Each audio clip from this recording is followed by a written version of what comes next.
नमस्कार फ्रेंड्स। आज हमारे उस फ्रांस की क्रांति के टॉपिक को आगे बढ़ाते हैं। हमने राजनीतिक कारण पढ़ लिए थे, सामाजिक कारण पढ़ लिए थे और आर्थिक कारण पढ़ लिए थे। हमने राजनीतिक जागरण वाले कारण स्टार्ट किए थे। उसमें हमने दो दार्शनिक पढ़ लिए थे। एक मॉन्टेस्क्यू थे, जिन्होंने the spirit of the laws पुस्तक लिखी थी और एक पर्शियन लेटर्स लिखी थी। और स्पिरिट ऑफ द लॉज में उन्होंने शक्ति पृथक्करण का सिद्धांत दिया था, जो हमने अच्छी तरह पढ़ा था। और पर्शियन लेटर में फ्रांस के जो रीति रिवाज थे, प्राचीन समय से चले आ रहे थे, राजाओं की और पादरियों की जो दोषपूर्ण शासन व्यवस्था थी, उनका उस पुस्तक में विरोध किया था। फिर हमने वॉल्टेयर के बारे में पढ़ा। यूरोप का बौद्धिक देवता भी कहते हैं, लेखन कला का जादूगर भी कहते हैं, और भी बहुत कुछ उनके बारे में पढ़ा था हमने। चलो हम आज उन बौद्धिक जागरण के अंदर अगला टॉपिक लेते हैं। तो हमारा कारण चल रहा था बौद्धिक जागरण। बौद्धिक जागरण, इसके अंदर हमने दो विचारक पढ़ लिए थे और तीसरा हम विचारक लेते हैं, और वो है जैन जुक्स रूसो।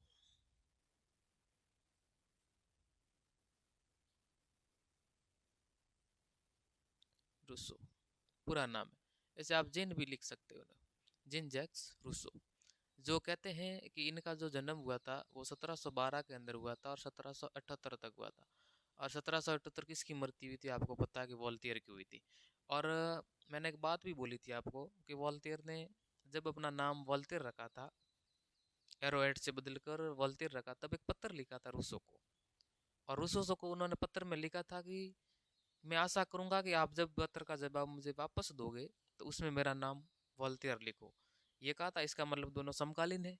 तो इनका जन्म हुआ था 1712 के अंदर, ये हुआ था जेनेवा के अंदर स्विट्जरलैंड में, और सर्वाधिक उनका समय है वो फ्रांस के अंदर ही बीता है।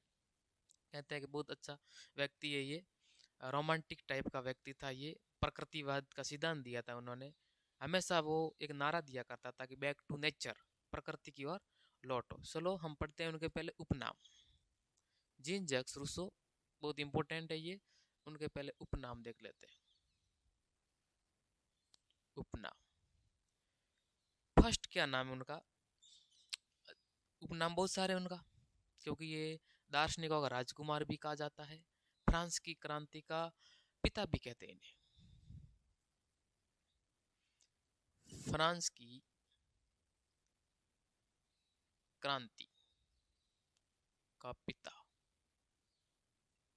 एक, और दूसरा है दार्शनिकों का राजकुमार।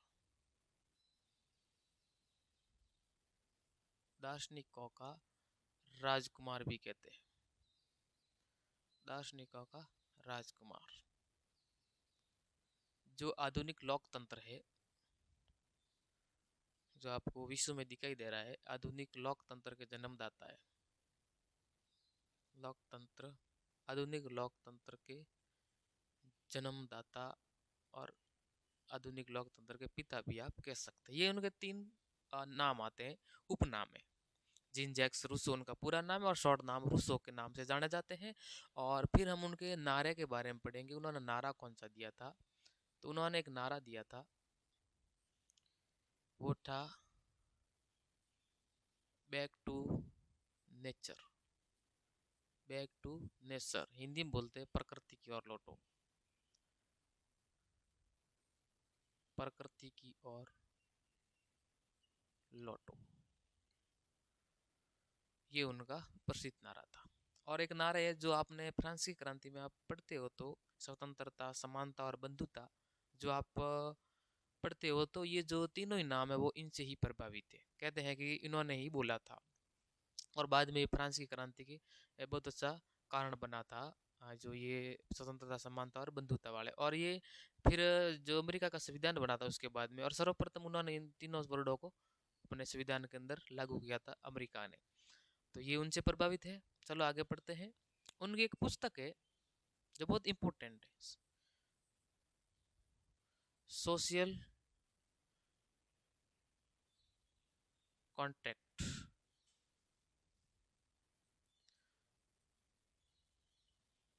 उनकी एक पुस्तक है सोशल कॉन्ट्रैक्ट, जिसे हिंदी में बोलते हैं सामाजिक संविदा। सामाजिक संविदा, ये उनका पुस्तक का नाम है।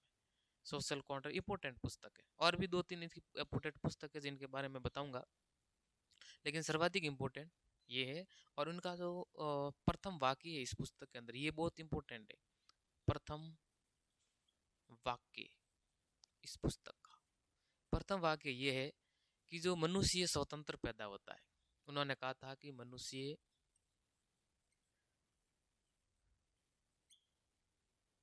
जन्म से स्वतंत्र पैदा होता है, लेकिन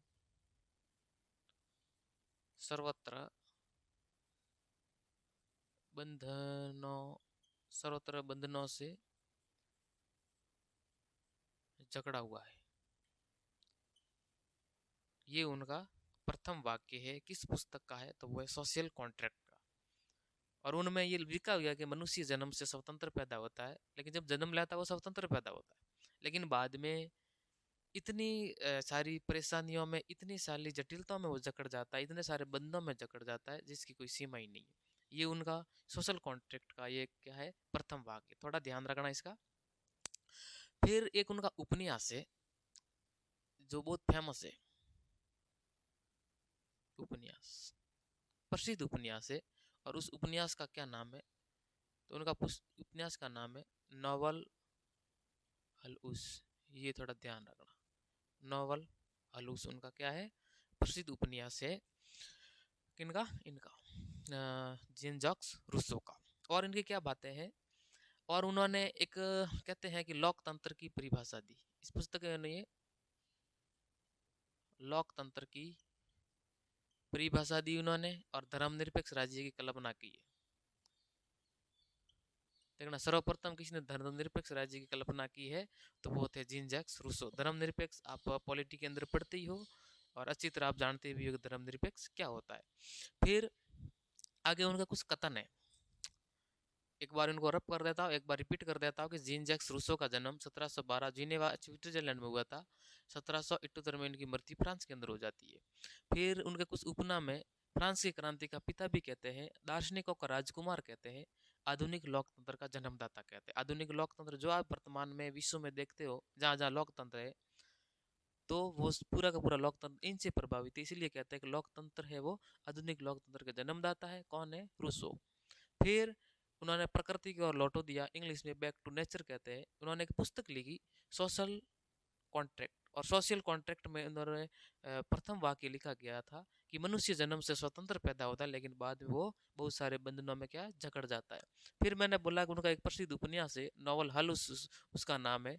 और एक कहते हैं कि उन्होंने लोकतंत्र की परिभाषा दी, धर्मनिरपेक्ष राज्य की कल्पना की थी, और स्वतंत्रता, समानता और बंधुता के बारे में उन्होंने बताया। चलो मैं इनको रब कर देता हूँ, फिर आगे पढ़ते हैं। मैं आशा करूंगा कि आप लोगों को ये समझ में आया होगा। यहाँ से सवाल भी बहुत अच्छे से बनते हैं सेकंड ग्रेड के स्टूडेंट के लिए, तो थोड़ा ध्यान से पढ़िएगा इनको, खास करके दार्शनिकों को, भले वो मॉन्टेस्क्यू हो, भले रूसो हो, भले वॉल्टियर हो, और भले दिद्रो हो, ये बहुत इंपॉर्टेंट हो जाते हैं। फिर उनका एक कथन है, फ्रांस की क्रांति में कथन बहुत इंपॉर्टेंट है। जितने भी लोगों ने कथन दिए इस क्रांति का, ये में प्रश्न ऐसे ही पूछे जाते हैं कि ये किसी ने कहा था। एक बार सवाल आया कि मैरी एंटवानेट है, वो फ्रांस रूपी जहाज को वो चट्टानों से टकराने के लिए ले जा रहा था, ये किसी ने कहा था? तो आप कमेंट में जरूर लिखना। चलो हम पढ़ते हैं इनको कि इसने क्या कथन दिया था। रूसो ने कथन दिया था, कोई व्यक्ति इतना अमीर नहीं होना चाहिए, कोई भी व्यक्ति इतना अमीर नहीं होना चाहिए, अमीर नहीं होना चाहिए, कोई व्यक्ति इतना अमीर नहीं होना चाहिए जो दूसरों को खरीद सके, दूसरों को खरीद सके। और कोई इतना गरीब भी नहीं होना चाहिए, कोई इतना गरीब भी नहीं होना चाहिए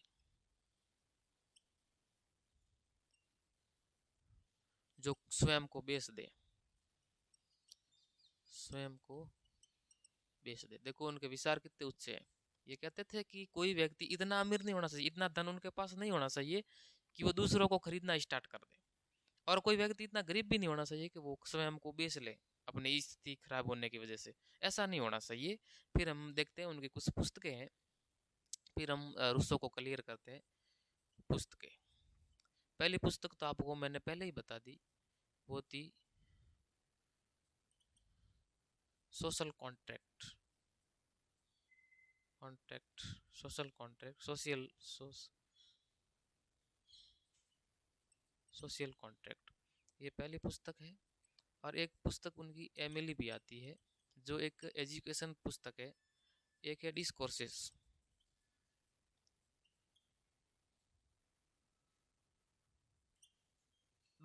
डिस्कोर्सेस, ये पुस्तक जो है discourses on science on art के बारे में लिखी गई। डिस्कोर्सेस किसके ऊपर है? On science, science and art.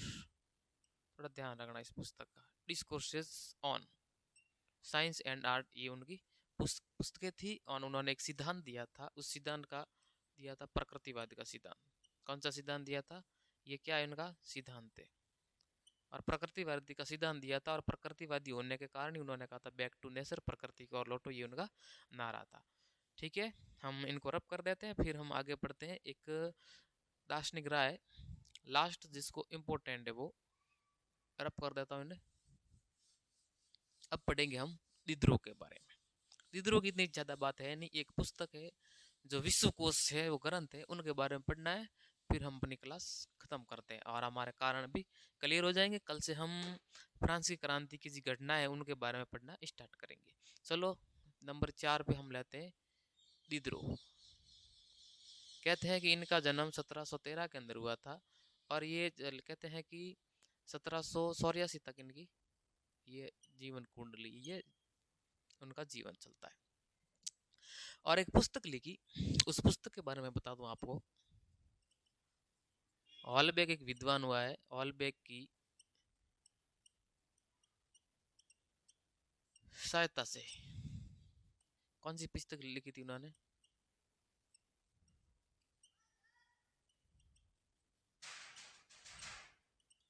Encyclopaedia. Encyclopaedia एक पुस्तक लिखी, जो एक ग्रंथ है। ये एक ग्रंथ है और इसको विश्वकोश भी कहते हैं।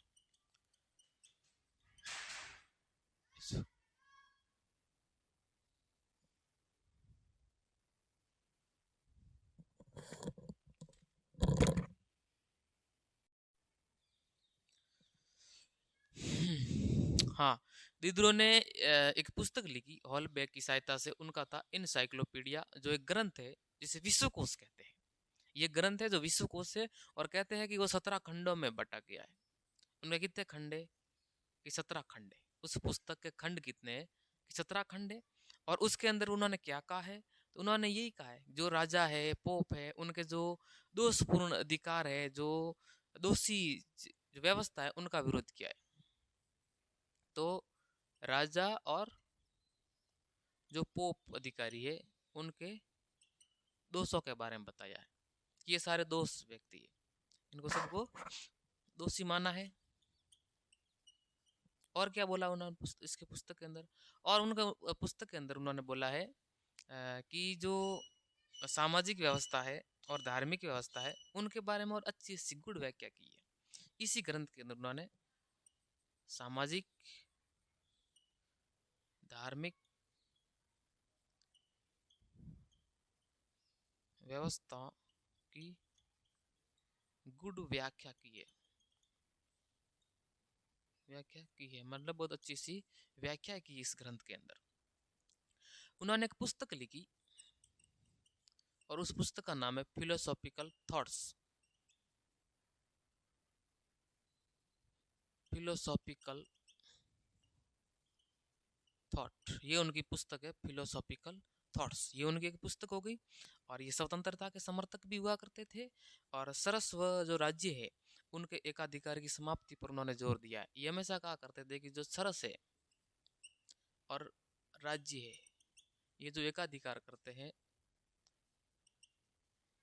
उनके पास जो एकाधिकार है उनको समाप्त करने पर उन्होंने बल दिया। हमेशा के लिए कहते थे कि उनको क्या किया जाए, समाप्त किया जाए।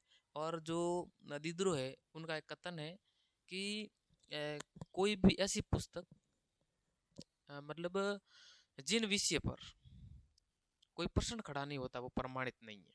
ये उनका कथन है। किसका?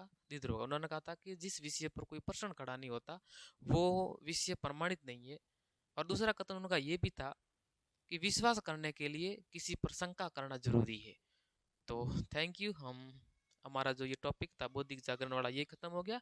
कल हम फ्रांस की क्रांति की जो घटनाएं हैं प्रमुख प्रमुख, भले ही वो टेनिस कोर्ट की शपथ हो, भले बास्तिल दुर्ग पर अटैक हो, कैदियों को छुड़ाना हो, भले ही जो एस्टेट जनरल की बैठक हो, फिर आगे हम पढ़ेंगे जो एक व्यक्ति आएगा रॉबेस्पियर, जैकोबिन क्लब के बारे में पढ़ेंगे, नेपोलियन के बारे में पढ़ेंगे, जहाँ से अच्छे अच्छे सवाल बनते हैं, विस्तृत से पढ़ेंगे। आज के लिए इतना ही। Thank you, bye, take care.